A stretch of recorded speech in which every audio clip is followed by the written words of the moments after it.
কথায় কথায় রাস্তায় বসে পড়ে সেই পার্টির লোকেরা গুন্ডারা আজকে আমাদের রাস্তায় নামতে বাধ্য করেছে।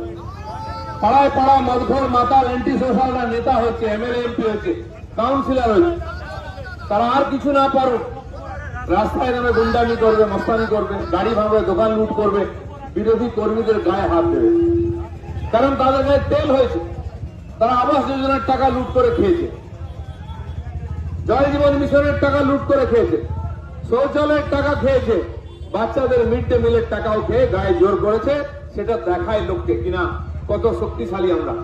কিছু নপুংসক পুলিশ আছে, পুলিশের পোশাক পরে থাকে টিএমসির ক্যাডার, তারা তাদের প্রোটেকশন দেয়, নাহলে রাস্তায় লোকের ছাল খুলে নেয়। আর মে মাসের পরে এটা হবে, হিসাব হবে কড়াই গন্ডায়। গুন্ডা তারা টিএমসি ঝান্ডা ধরে আজকে একদম মহাবলী হয়ে গেছে, বীরপুরুষ হয়ে গেছে।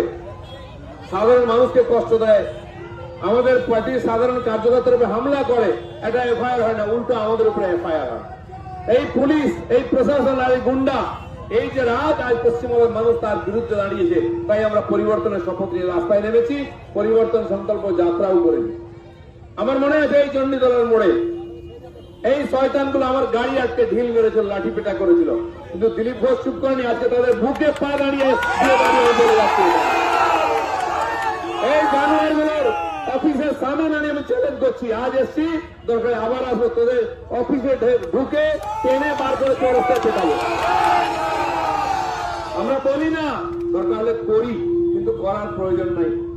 দিল্লিতে এরকম বহু গুন্ডা ছিল, দিদির একজন খুব প্রিয় ভাই ছিল, তিনিও এই ধরনের রাজনীতি করতেন, মানুষ কুড়ি মেরে উড়িয়ে দিল, দিল্লি তারকে খুঁজে পাওয়া যাচ্ছে না, আপ কোথায়।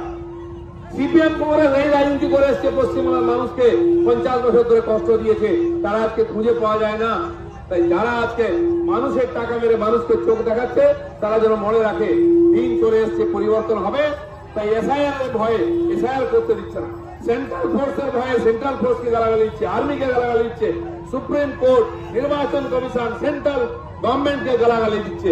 এটা ওদের শেষের পরিণতি চলে এসছে, সেটা বলার জন্য এসেছি।